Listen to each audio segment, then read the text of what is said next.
Welcome to The Old World Lives, a Warhammer Fantasy Battles podcast.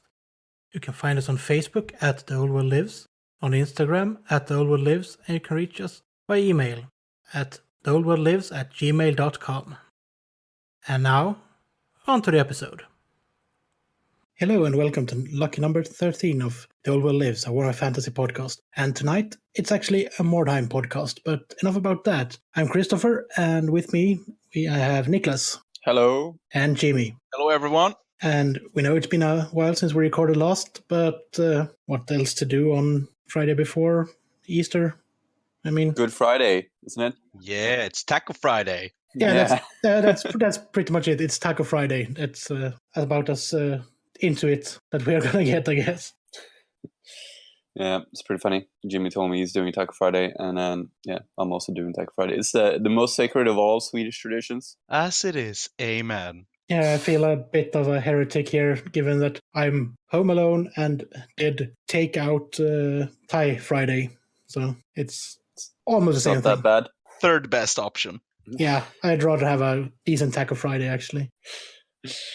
All right, so as Christopher said, today we're going to be talking about Mordheim and how to build a gang for Mordheim, how to actually play this game. Before that, we're going to have a small introduction of what's going on, what we've been up to in the time between now and the last episode release. Yeah, it's been a while, hasn't it? Yeah, it's been trying to get everyone together to be able to talk about something, but now we just decided we need to record. Yeah. Also, as you all might have noticed, we have muted Krell. Yeah, he's here. He's just not allowed to talk. He's been talking a bit. Well, we can't really repeat what he said in the company, nor the company we keep at the moment.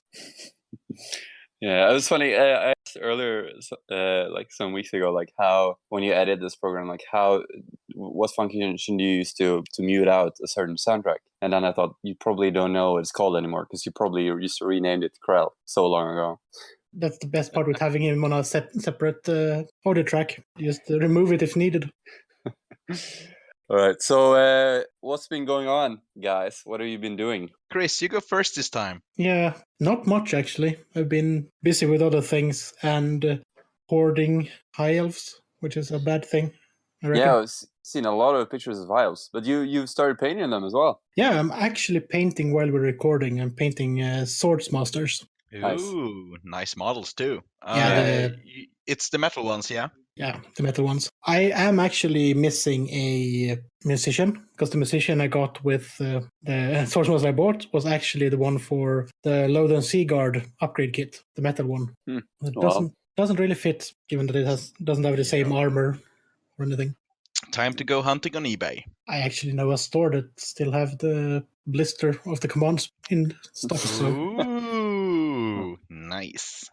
yeah, pretty much. Yeah, it's nice to see you're working on elves. You're working on dark elves and high elves. Yeah, right? They're all elves. Pretty much the same thing, right? Yeah, they're all the same to me. Anything with pointy ears is scary for my goblins, so yeah. They're all the same. And I've actually finished the Sundering Omnibus as well. And with good conscience, I must admit that the high elves are the better ones in that book. Yeah, I got this book as well. I need to start reading it once I'm finished with the first Godric and Felix Omnibus. Yeah, not to say, or not to spoil it, but if you ever been in an Entitled Kid Reddit post, that's Malekith. Mr. Bacon, that's what it is. It's a crispy little bacon. Yeah, but that's for the second book. In the third book, he's actually encapsulated in magic armor and even whinier than in the first book. But as you mentioned there, Niklas, you finally started the Godric books. Yeah, it's my great shame that I haven't read it so far, but it's also nice that I've saved this gem for so long, and now I can enjoy it. Which of the books in the first omnibus are you reading currently? Well, the first one is Skaven Slayer? No, Troll Slayer. I think Troll Slayer is the first, and Skaven is the second. Yeah. So I'm on Troll Slayer, but Troll Slayer is like a lot of stories in one. Yeah, it's a short story compilation, basically. Yeah. I heard that the stories from like role playing sessions, the first stories. Yeah, and I think they were published separately from not in a book from the beginning. It was basically just stories in compilations and stuff from the beginning. Yeah, they're really good. I've been told like, oh yeah, Demon Slayer's the bomb. Gotta read Demon Slayer. So I'm just plowing through the first ones to get the Demon Slayer, I guess. Demon Slayer is a really good one. It's you get a really nice look into some of the other Slayers that are also characters in the game, like Malachi Makaison and stuff. Yes, not Snorri, but he's really hard to get hold of as a mini. Yeah, so I'm reading through those. I got so many fantasy books now to read through.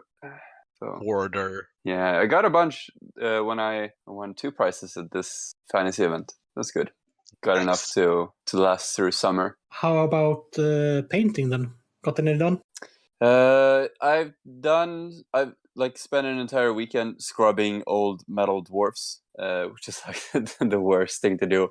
But I just plowed through all of them during the entire weekend, like the entire 2,000 point list that I'm going to do. I still have bits left to do, like my Slayers and Anvil of Doom and some characters. But almost all of my dwarves have been scrubbed now and primed. And I did 2 test models for those.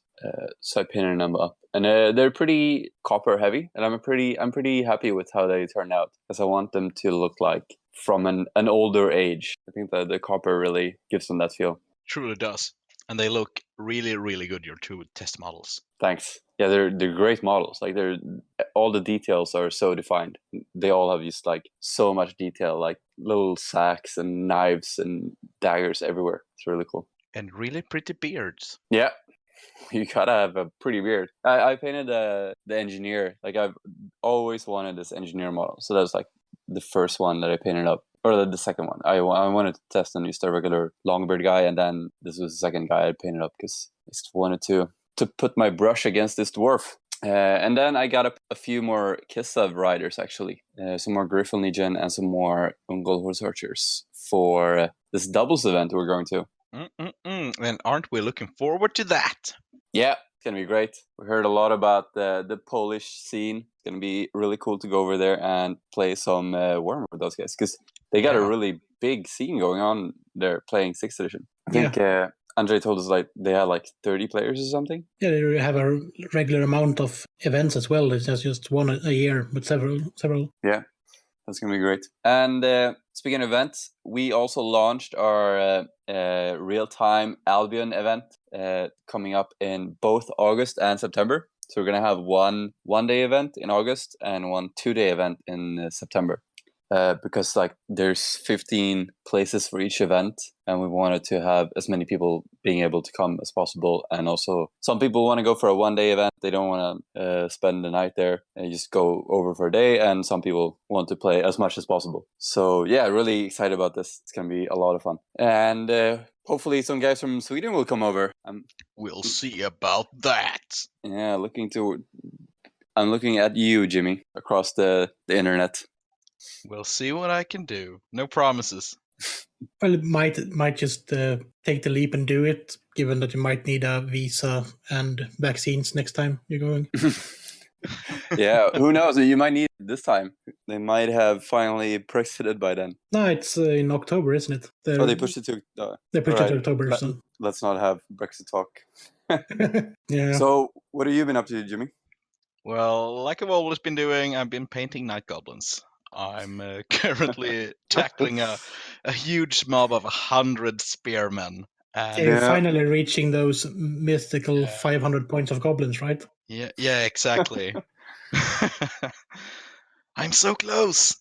Yeah, but the other day I finished the basic brushwork, and I'm doing the shading with washes now, and after that it's highlights, and then they're done. Nice. And they do look mighty imposing as it is, even before you finish them. Yeah, you would have thought that like the mad rush before Christmas. How many did you paint then? I painted about 120 goblins then, I think. You would have thought like he's done now, but he's been plowing on like for well, not non-stop, but like 5 months on after this, just painting more and more goblins. The painting started recently. I've been building a lot of them, and I really hate scraping that mold lines from them. It's oh god. If it's something I hate, it's models pre-2010. Those models are horrible to do mold lines on. Yeah. It's so funny also when you're doing these and then you're like, oh yeah, I really want to do this other green skin army as well, or like this other goblin army is even better. Like one goblin army isn't enough. My common goblin army is gonna be with the Gnoblars, and they're even older. Yeah, but also like you would think that it's crazy to have different goblins armies, but I mean you have different human armies. Exactly. And also, like, I'm even excited or tempted to do different kinds of empire armies with different focuses. And the Orcs and Goblin book is just so diverse. As you've heard on this podcast, like we went through it, it's just like, it's like 5 armies in one. But within each army, you have different teams as well. It's just crazy. And that's before you're even adding in all of those special Goblin types that's in the annual or the the fire goblins, the kobolds, the other hill goblins, and the aquatic ones, the undead ones, the dust goblins, like undead skirmish goblins with blowpipes and stuff. Wow, there's so many! Oh wow! Oh god! But at least you have a reason to do all those night goblins, right? I do, and May 18th is gonna be an amazing day. The Battle of Carricate Peaks is gonna take place. I'm gonna feel like between 4,000 and 6,000 points of night goblins, and I'm gonna face 24,000 points of dwarfs and about 26,000 points of Skaven. Is gonna be like, yeah, I don't know what I'm doing here, but I'm gonna do my part.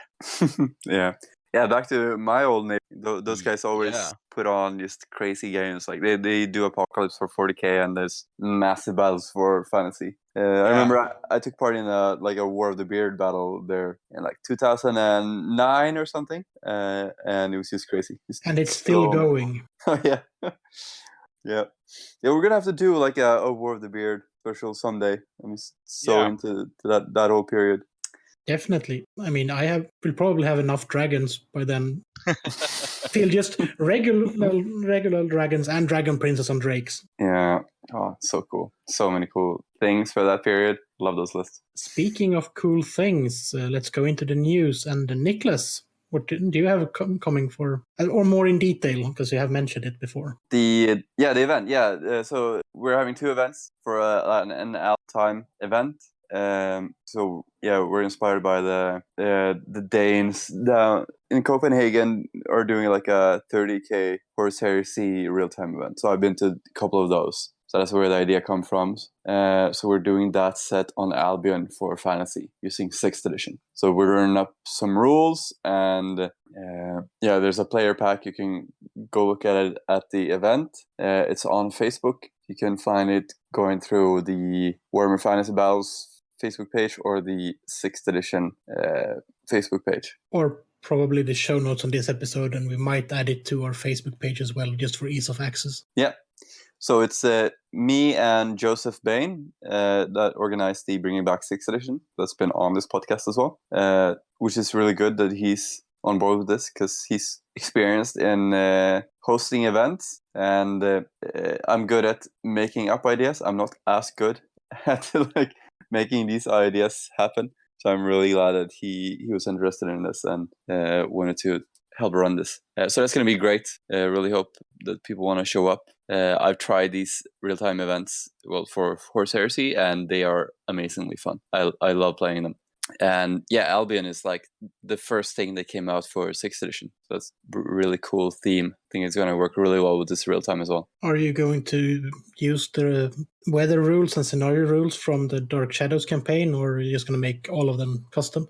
Yeah, so we're using a lot from the Dark Shadows campaign book. So you have agents. So these agents will of course be the Truthsayers for the good side, and the Dark Emissaries for the evil side, and then we also have a neutral faction that will be their agents will be Fimir. Ooh. Yeah, I thought that's pretty good. Neutral faction. Yeah, the famously neutral Fimir. They just hate everyone. Yeah, because you who are they with? And Portugal makes some really cool models that you don't really know what to use them for. So I thought that this is their time to shine on the foggy island. And yeah, we will use the weather chart a lot as well. So the weather will affect the entire real-time campaign, and the weather will change throughout the day as well. And the scenarios, there are just the Orgum Stone and the Lead Keep and stuff like that. So those will be locations on the map as well, and will have effect in the game. That sounds really fun, actually. Yeah, it does. Yeah, I think it's going to be great. It's such a great setting, and I think it's going to work so well for this real-time event because like it is this isolated island with a lot of cool locations on it, and it's not that big. So I think it's going to be really cool. So Nice. just go to the Facebook page, just check it out. Just check out the player pack. Like even if you're not interested in going, check out the player pack and maybe get inspired to do something similar. Mm-hmm. Maybe we should actually finalize doing something here in Sweden as well, I think. There has been talk in the shadows. Oh, yeah. But talking is cheap. Actually doing something is something entirely different. I've been pulling my strings in Stockholm, and I'm still waiting for an answer. Yeah, Yep. that's usually how it goes when talking to people in Stockholm. They tend to talk a lot and then never show up. Or be muted. Yeah, we'll also invite you to host something fantasy related somewhere else. So yeah, we can do it. We just need to actually do something as well. Yeah. Yeah, but just so people know, we are working on something over here in Sweden as well. And if you're interested, please get in touch so we actually know that it will be something that people want to show up to, because that helps. If you build it, they will come. Someone come up with a topic quick. Oh, wait, Slaanesh. Yeah, you guys talk. I gotta take a phone call a real bit quick. After feasting on elf-kind during the end times of the world that was, Slaanesh, for a time at least, surpassed his brethren in sheer power and influence. Blah, blah, blah, blah, blah. Ate all the elves, blah, blah, blah, blah, Age of Sigmar. Yeah, but there might be some really nice Slaanesh models coming out. Yeah, that's true. I'm back. Oh, it's a very fast phone call. Yeah, I told him. Call me later. All right, yeah. Are we done with the new stuff maybe? And Yeah, I think going so. on? We should just mention there are some books coming out. One of them is relevant to what Niklas is reading, and that is the third Gotrek Felix Omnibus. Hooray. And then there's a C.L. Werner Skaven Wars the Black Plague Warhammer Chronicles book, which is a collection of those stories, which is nice for those that like Plague Monks, or Plague just in general. And then two more of the Kim Newman books are having a re-release, and that is Silver Nails and Beasts in Velvet. And they are actually really nice, these books, because they continue the low scale. It's not massive battles, it's more of intrigues and what's actually going on in the cities of the Empire, kind of stuff. Nice. Have you already are you getting them? I already own them. But the re-releases are looking really, really nice. They might actually look even nicer in the bookshelf than the old ones I have. Yeah. Did you curse when you saw that they're releasing? Like, shit, now I can't sell these for 1,000 crowns. Given that I have the early 2000s re-releases and not the originals. And the originals are worth like double what they were worth when they were once released, like 150 kroners or something. It doesn't really matter. But it's nice to see them being re-released because they are actually good books. But that's pretty much it from the news, I think. All right. Should we head into the main topic then? Yeah, why not? Yes, starting a warband. In Mordheim. Just to give context. Yeah. Not just a general warband, you have to do it in Mordheim this time. In Mordheim. Or Emperor in Flames. Not in your local neighborhood. Yes, please do. Start gang war. This is not a post-Brexit guide. So yeah, we had Thomas Pirinen on, which was amazing, and he talked a lot about Mordheim, but we haven't really talked about like how to play Mordheim or all the scenarios and stuff. But how much do we need to explain like how to actually play Mordheim? Like you move models and you throw dice. It's pretty straightforward, but like the warband, I think that's the core thing about Mordheim, like your gang, because it's really the first step into the game, creating your own warband.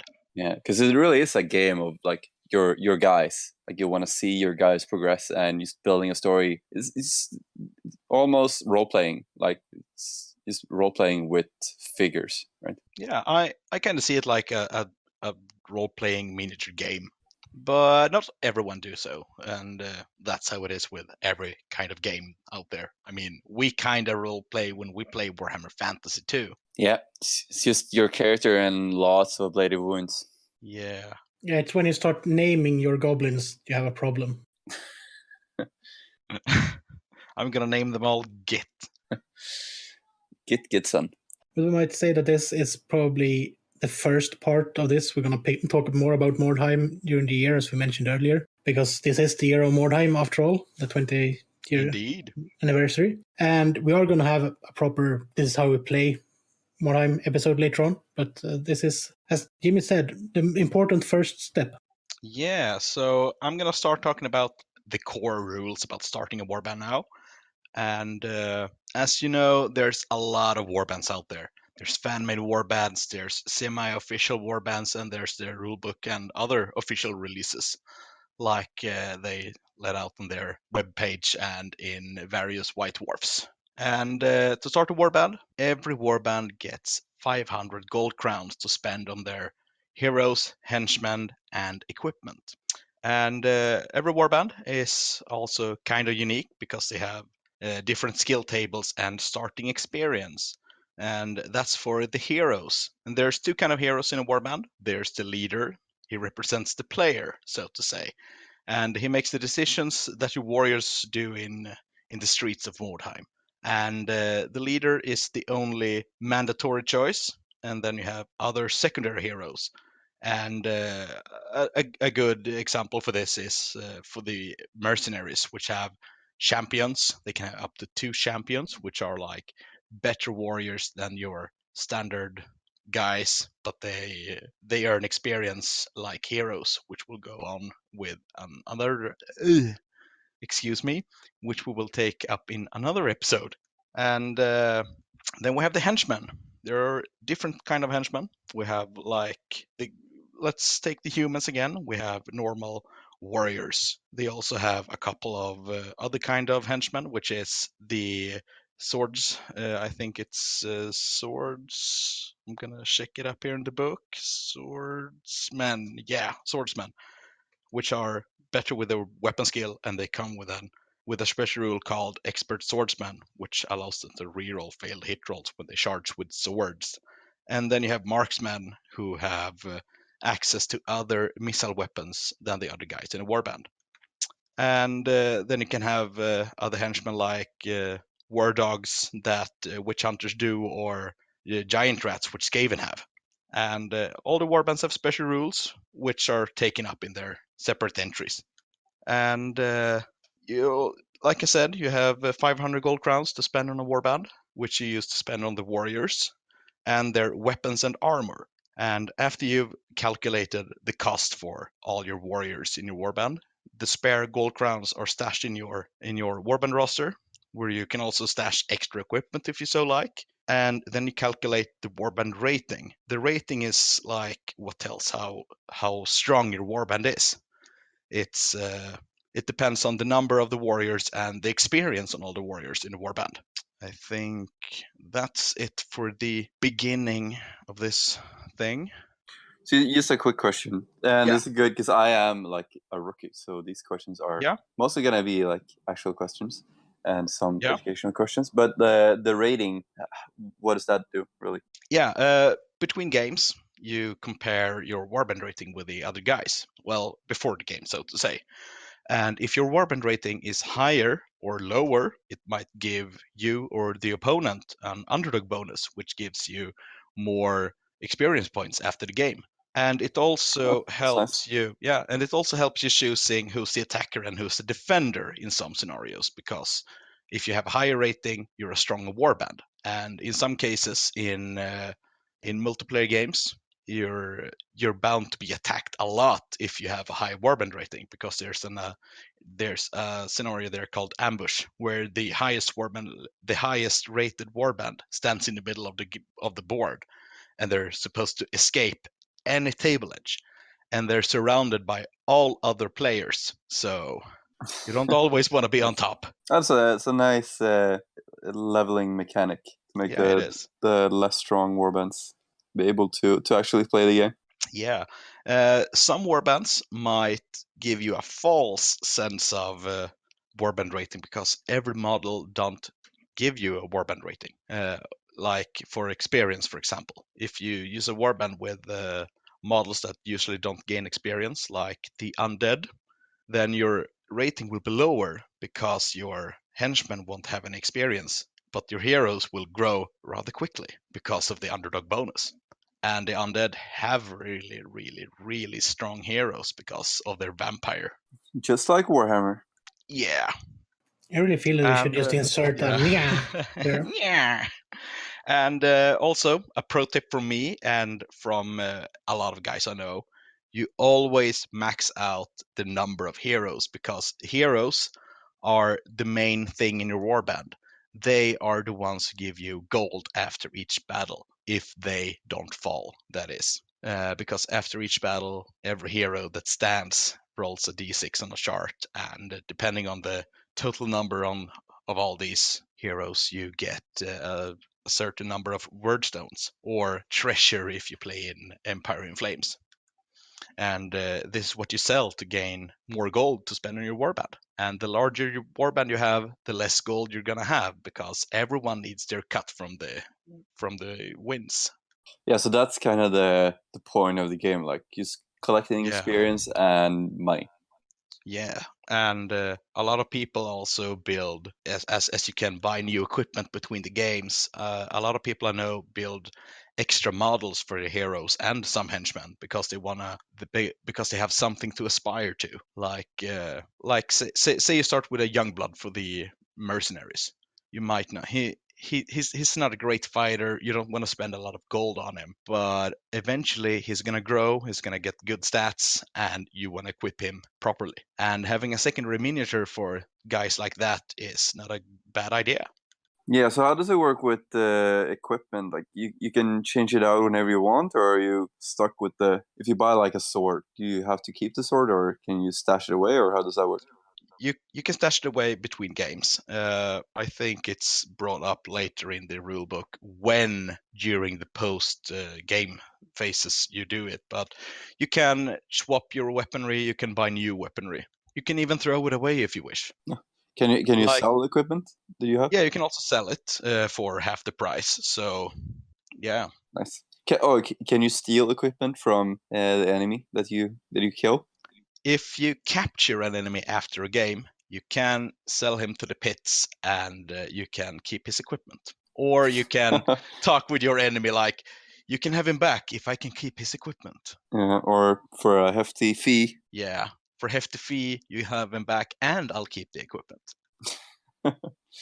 And, well, how to build a Mordheim warband. There's a few steps here. I would say, like I told earlier, there's a lot of warbands to pick between. So take your time and pick one that you like.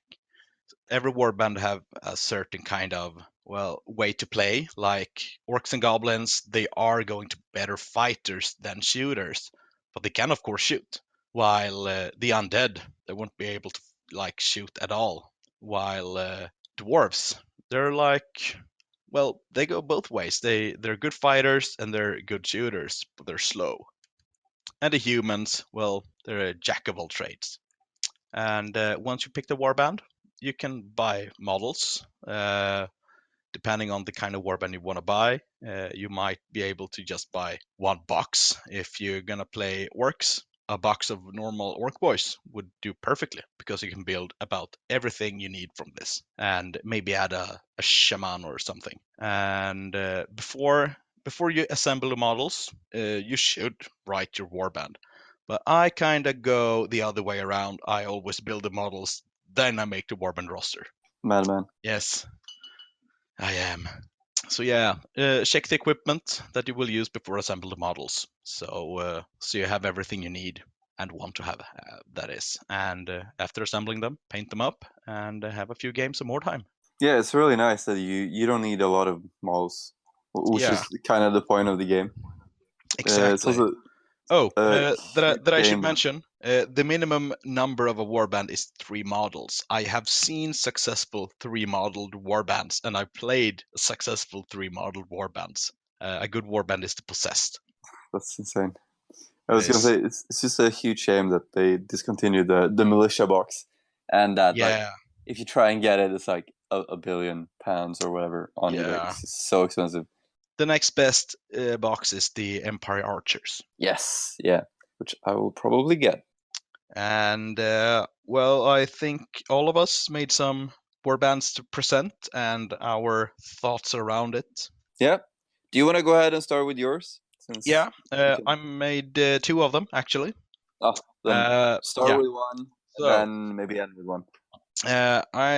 I'm gonna start with I made 2 Witch Hunter warbands. One's more inclined to playing the game, and one's more inclined to role playing during playing. And I'm gonna start with the more balanced one first. And in Mordheim, there's a lot of extra optional rules, like black powder weapons get cheaper and such. I skipped that on my first warband that I'm going to present now, and during my other warband, which is my normally used Witch Hunter warband, and you can see the models on our Instagram and on our Facebook. And that warband, I did use the 20% off on black powder weapons. And here goes. The Witch Hunters, I got a Witch Hunter captain with a pistol and a sword because I want him to get up close and personal because he had good fighting stat lines. And the sword gives him the option to parry, and the pistol is a great weapon to use in the beginning of the game because you can use pistols in close combat, like a close combat attack. I also added a warrior priest. Bare bone, nothing on him except for 2 hammers. And like the Witch Hunter captain, he has okay stat lines. And because of his prayers, he have a lot of prayers. Some are defensive, and some are making his fighting prowess better. But every power he has is for things up close and personal.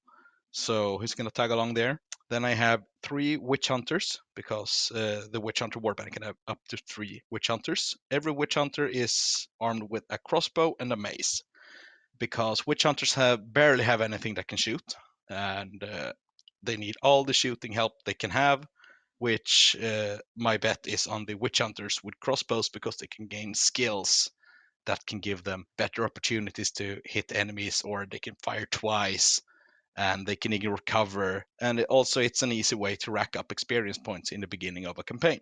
Later on, I have 3 separate choices of flagellants because I want them to be heroes. So having all flagellants in a separate henchman group makes the chances greater. And they're all armed with flails. And I also have 4 warhounds, which are going to be used like cannon fodder. They're cheap, they're fast, easy to replace. And this brings them up on a rating of 109. 12 members. It's actually a lot of members for a starting warband. And it's also the maximum members for a Witch Hunter warband. And 0 gold crowns left. Yeah, it seems really good with like the hounds to keep the enemy busy, and then you have just all the Witch Hunters just shooting away with crossbows. Yeah, and the flagellants, they're like the game's best henchmen after Beastmen, because these guys have strength and toughness 4, leadership 10, and like they ignore all kind of leadership-based things. Yeah, you're just crazy guys. Yeah, they are. The rule is called crazed. Yeah, so do you enjoy playing this warband? I haven't played this warband, but I think I would enjoy it if I role-played with it. So what would we say is the strengths and weaknesses of the it? Strengths are, well, it's the henchmen in close combat. All henchmen have strength 4. War dogs have strength 4, flagellants have strength 4, which go up to strength 6 with the flails. And they're going to be hard to rout because, the dogs and the flagellants are going to be the first guys the enemy is going to face. And like I said earlier, the flagellants have toughness 4, and the warhounds, well, they're fast. I can run around corners. They're easy to hide. So toughness 4 is hard to face at the beginning of a campaign because it's not many warbands that have strength 4 shooting or strength 4 in close combat. So they're going to have a hard time with those. And the captain and the warrior priest are going to be along those flagellants and add their combat powers and their prayer, depending on what prayer the warrior priest get.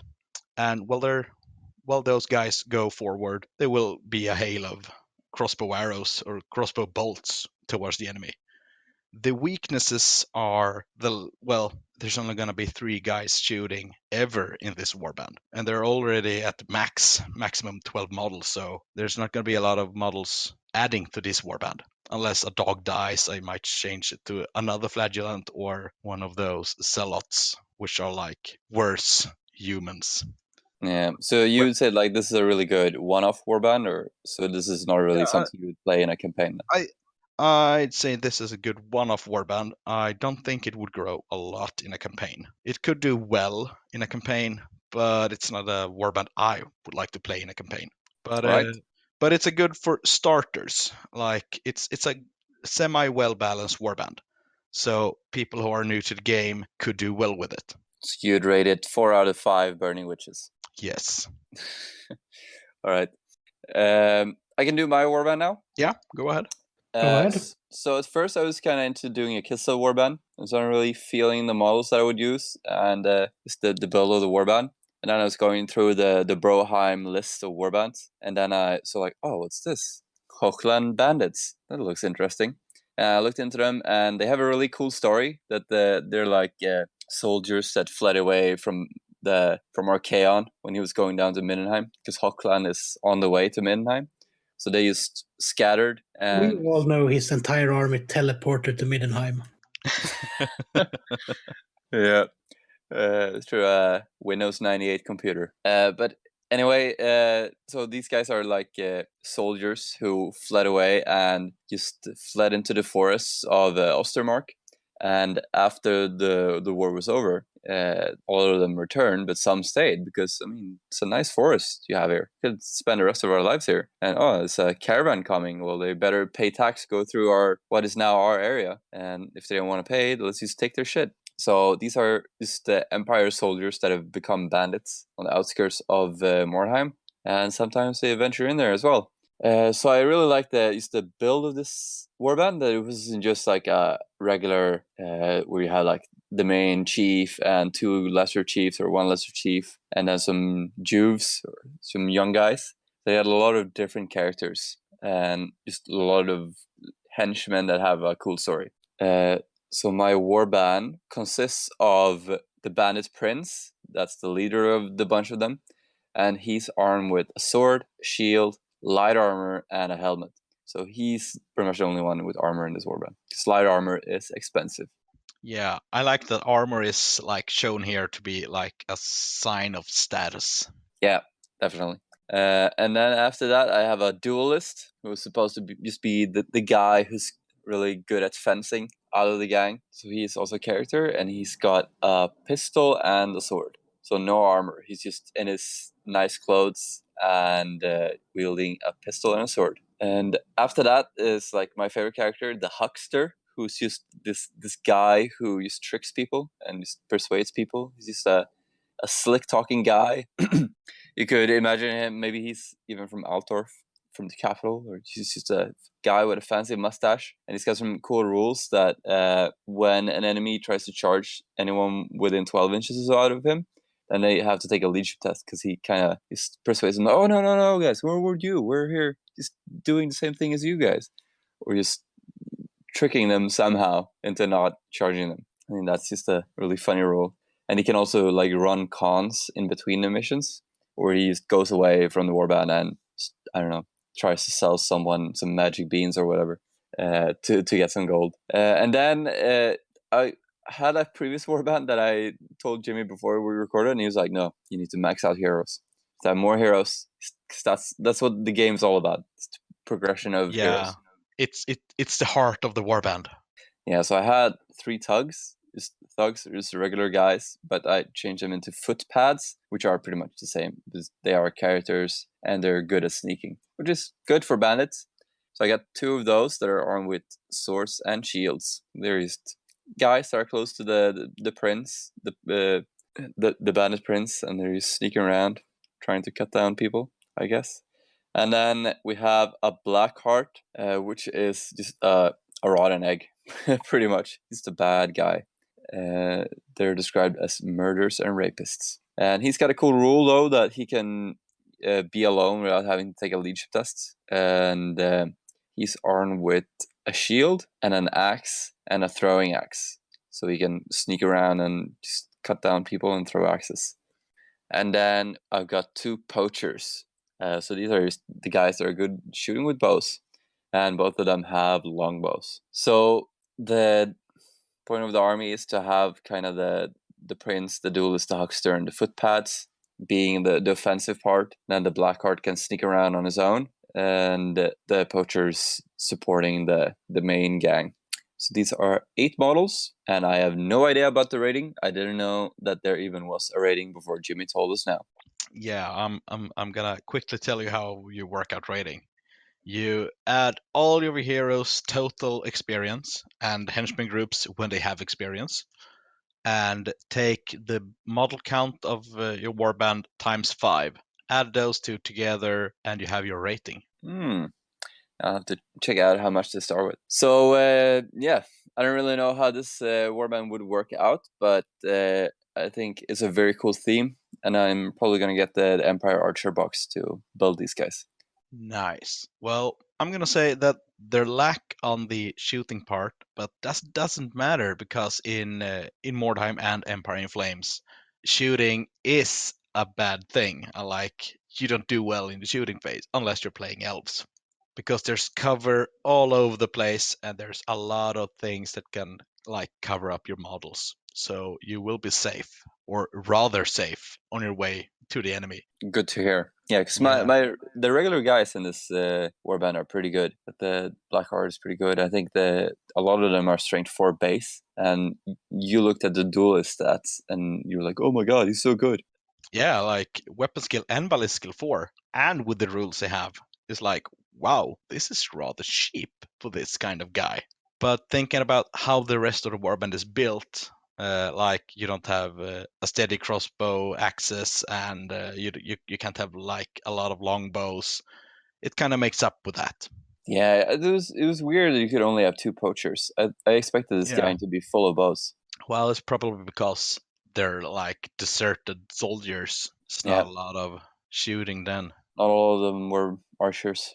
So, what about you, Chris? What list have you written? Well, what list have I copy-pasted from a thing Jimmy sent me in September last year, you mean? Exactly that. I decided early on when Jimmy started to talk a lot about Mordheim that I wanted to do a Skaven warband, and that is a pestilence in this case. And partly because I had the Clan Pestilence Start Collecting box already, which basically contains the entire warband in itself, and partly because I don't really do Skaven, don't really do that kind of armies in fantasy. So I wanted to do something different. And Jimmy helped me out with a little starting warband, like an example at least. And I've been working on the models behind the scenes since then. Yeah, we've seen some pics of some of them. Yeah, I have the Rat Ogre that's almost finished is on Instagram. But that's not technically in the actual warband. That's just in case stuff allows me to buy it in between rounds on a campaign level, basically. But the warband itself is a plague priest with a double-handed weapon and a plague sorcerer with a halberd, I think it is. There's a plague monk with a flail and a plague monk with 2 swords, and the plague monks are going to be used with the sensors because they're an option to buy later on. I'm probably going to get a mini sorted to be in between, but I want the sensors just for the looks. So what is that? It's the plague sensor, the typical plague monk weapon, like a flail, but with a nastier head on it. Is it like the thing filled with steam, kind of like the... There's poisonous fumes in it. Rules-wise, I think in close combat, every model in base contact with him takes a toughness test or suffers a wound. And I think he fails his tests on a 6 because he's used to the fumes. And I think there's skills that makes him immune to them too. Yeah, but you have to basically get the Plague Monk upgraded to access all of that. You have to get them upgraded even to access the sensor itself, but that's why they have a flail from the beginning, because they look the same, basically. They can paint. I think they can use the sensors before, just that it's very dangerous for them to use it. Yeah, that might be how it is. They might die Sounds from like it. Skaven. On the other hand, that's just fun, isn't it? Yeah. But other than that, there's some monks, the monk initiates to bulk out, and then 4 giant rats and plague novices, and with mace and sling, and plague novices with swords. Yeah, and for those who don't know, plague novices are like clan rats. Not that high in the hierarchy of the plague cult. That's basically it. It's all made out of the plastic set. The plague sorcerer will be... That doesn't really matter in the game because it won't change the rules from the regular plague sorcerer. But it will be a grey seer with a gas mask, and he will be the one that has hired the warband. Nice. So like Just story-wise. it's going to be like a Gracier apprentice, I assume. Well, Because a Gracier would have bigger stats. it will be lore-wise, that is all that matters. Yeah, He might be diminished because of all the plague fumes and has to wear a gas mask, might be So true. how many models do you have in the warband? Endless. 53. The maximum number for Skaven is 20 instead of 15, which is the usual one. Yeah. Yeah, I suspected it's something like this. Yeah, but it is 14, I think it is. Wow. Yeah, it's a lot. That is including giant rats. So Very cool. Yeah, and like we heard, this warband don't have a lot of shooting, but it's a lot of models. yeah, it has And 3 the majority slings. of That's all it has. yeah. 3 things. and the majority of the heroes have toughness 4, I think. No, yeah, it's the initiator toughness 2, the plague monks have toughness 4, the pestilence sorcerer have toughness 3, and the plague priest have toughness 4. So 50-50. It's very high toughness for rats. Yeah, and the plague priest also have strength 4, so that's a really good start. And it starts with his maximum leadership 7. Yeah, it's really, really good, isn't it? Well, when you level up initiative or leadership, it's either initiative or a reroll. Yeah, true enough. Yeah, but this is, as I said, it's mainly Jimmy's idea, this warband, because he knows how to play the game. I don't. So I figured that would be a good way to start. Ask someone who knows throw the little guys in the front and lead from the back. the Skaven way. Yeah. Yeah, but this is also fun, but given that, as I said, I don't really do these kind of armies in fantasy, so it has been a bit of a fun challenge model-wise to tweak what I'm doing and make most of them look at least somewhat unique. Yeah. This warband leaves a lot of room for your heroes to grow. I mean, your heroes can become plague sensors. They can become like a lot of things. They have so many kind of skills that they can have that it's not always fun to face them. I mean, God, I'm looking at them right now. You can have so you ignore stunned injuries and treat them like knocked down. That's a lot of things. Oh God. So you're basically gonna stay in the fight for a long time with those skills. I would rate this 11 out of 13 dead rats. Oh, and also Mordheim Warbands is a great way to just like Christopher said, buy models from an army that you usually don't play or have ever worked with. I mean, you can make a warband out of one kit that you really like and use only those guys. So and another good example is Dark Elves. You can build a full warband out of a normal Dark Elf kit. Yeah, or that's also true with dwarves. You can get hold of the older plastic kits. They might not be the prettiest dwarves, but they are damn versatile. Yeah, they are really ugly though. They are. Yep. Yeah, they were the first ones I had. The two part bodies that were split in the middle. Yeah. Horrible. Massive hands. Yeah, but they are good in that way that they can make up most of a dwarf warband if you want to do it on just a one box level. Yep. And you get loads of spares. There's so many spares in those kits that it's ridiculous almost. All right, so what's your last warband, Jimmy? Yeah, it's the Burning Comet of Sigmar, my witch hunters. It starts with Luther Steinhardt, my witch hunter captain. He starts with a brace of pistols, so he can fire at short range and he can use them in combat, which is the main goal of him. Then I have my warrior priest, Victor. He's armed with a hammer and he's an old priest from an old wooden church outside of Mordheim who tagged along with his warband to smite the evil from the streets. With him, Luther brought 3 witch hunters. One is his adoptive daughter, Elizabeth Steinhardt, which is a witch hunter with a crossbow pistol and an axe. And crossbow pistols is a really, really fun weapon. You can shoot with it when you charge and when you are being charged as a separate attack before the enemy reaches in. And it's 10 inches strength 4. And then the fact that it is a crossbow pistol, that's just cool enough that you have to take at least one.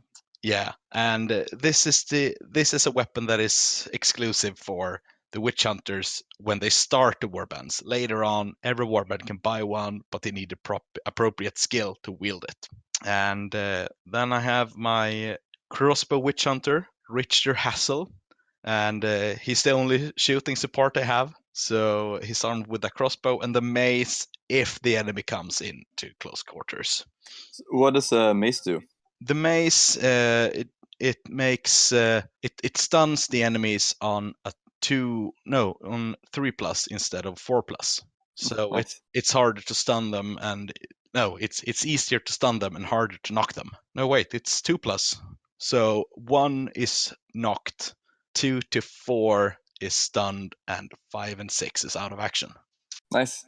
Yeah, and then we have Trevor Rutter. He is my dog person. I always feel my dogs alongside him because he's based on a piece of artwork where this witch hunter holds 2 war dogs in leashes. And he's armed with a pistol and an axe. Then for my henchmen, I have 2 flagellants. One is the twin-tail comet, because his hair looks like a twin-tail comet. He's armed with a flail. Then I have my executioner, and because of the size of the model, I prefer to use the flagellant rules. And he's armed with a double-handed axe. I also have 3 zealots. They're like weedy humans with really, really bad stat lines. And these are the pilgrims who have followed the warrior priest to the city. They're all armed with maces. Then I have 2 war dogs, which is Adolf and Kruger One Eye. This warband has a rating of 116. It's 12 members, and I have 5 gold crowns left. Nice, very nice story for them. And as soon as there's gold enough, there will be armor for Elizabeth Steinhardt, because her clothes, well, she has armor beneath them. I just couldn't afford it in the beginning. And my witch hunter captain will get a sword. Right, very cool. I really like it. And yeah, I've seen the warband itself, which is very nice indeed. Thanks. So this is the normal warband that you play with, right? Yeah, and in different campaigns, I just give the guys different names. But in my main campaign at home, these are the names and that I use for the warband, the guys, and the henchmen. Cool. So how's the campaign going? It's been dead for about 3 months because my hobby room is more or less a dumpster right now. Dumpster full of goblins? Yeah, and boxes of bits and things everywhere. As soon as I get the clean up in here, my brother and I is gonna continue with the campaign. All right. The heretics must fall. Yeah, well, this list definitely gets 5 out of 5 burned witches. Nice. And I gotta say, the warband itself, it hasn't fared good because it's so mixed with all kind of equipment and like, I don't care, because with this warband, I just wanted to build cool models and then think about how well will it do on the battlefield. And now when we've gotten a bit into the campaign, they have gained the levels they need, they have gotten the skills they need, and even the executioner is a hero right now. So, and he has badass skills. He's like a murderer. He's so goddamn. He's a beast on the battlefield. If I had the papers here, I would read them to you. But he has toughness 4 with resilient, so like in close combat, enemies get -1 strength against him, and he has 3 wounds. This is the fat guy, right? Yeah, The Nurgle guy that you've converted. Yeah, and the last game we had, he gained the skill Strongman, so he can wield his double-handed axe in initiative order. So he's gonna lop all the heads off. I see him like the personal bodyguard of Elizabeth. Yeah, this is what Mordheim is all about. Just character progression. It's having stories for your guys. Which is really important. When I build my models, I want them to have some sort of story before the campaign starts. Like, was he a brawler? Was he a street con artist? Is he a drunkard? Whatever. Just anything goes with the models. And with these guys, it's hard witch hunters with men lost to the fates of Sigmar. They all follow the giant rat ball in the sky, eh? That is true in a way, but you don't need to know that. That's not true until a few years in the future, at least in world. Yeah. All right. And something to say to people out there: if you create a Skaven warband, don't spam slings, please. Yeah, that's I've heard of this. And that's, isn't that the thing that Thomas did mention it. Yeah, he mentioned it too. Yeah. Like in the interview we had, he mentioned it. So we're gonna say it again. If you play Skaven, please limit yourself to use slings on one henchman group. Heroes are fine, but on henchman groups, one henchman group. Or your opponents will probably insist of bringing a sling immune dragon the next game. Yeah. And some people do try to buy like minimum war gear for everything, like 2 maces, because maces are great weapons and they are cheap, like 3 gold crowns each, just to gain additional attacks, and so they don't have to use daggers, because every model comes with a dagger. It's a free weapon for the first dagger you have. And when you hit the enemy gets +1 armor save, but it's still a free attack that you have. Some people go like, well, I don't want to give my enemy an armor save, so I'm going to buy 2 maces because they're cheap. And then they get 2 attacks anyway, and the enemy don't get the bonus save.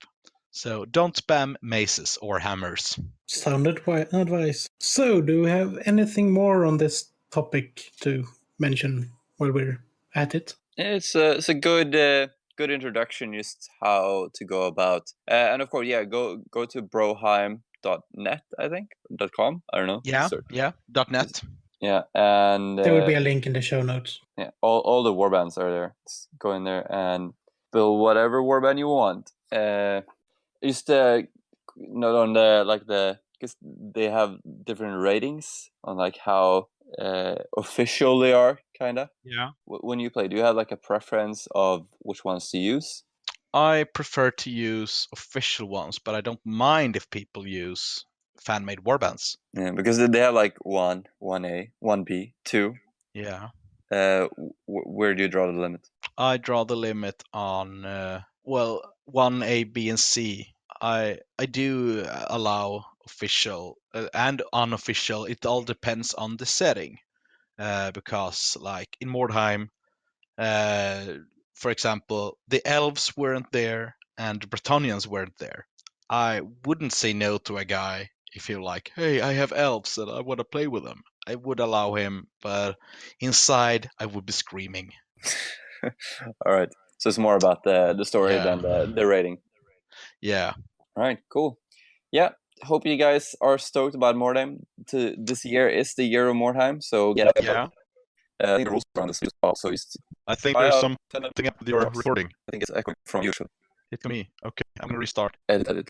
Go to Broheim. Check out all warbands. Check out the rules. Buy yourself a box of 10 models and make yourself a warband. Throw some dice. Yep, pretty much. With that, we don't really have anything more for this episode? I don't think so. Well, the next time we will talk about Mordheim, it will probably be how to play the game and how to do in the post-battle sequence. I'm excited about that. And the next episode, Do anyone really want to bet there will be a vampire counter episode next time? I Or is wonder, it where have I just a heard dead thing? this? I've been hearing rumors about one. Yeah, it might just be a waste of money to take that bet, I think. Yeah. That's a charm. Was his fourth time maybe? It was supposed to be... Well, let's not go into that. We're going to shame Krell more off air, I think. Yeah. See you in the next episode. Bye. Goodbye and stay square. Unless it's Mordheim, then use round bases. Time may have ended, and the realm of elf, dwarf, and man shattered. But in our hearts, the old world lives.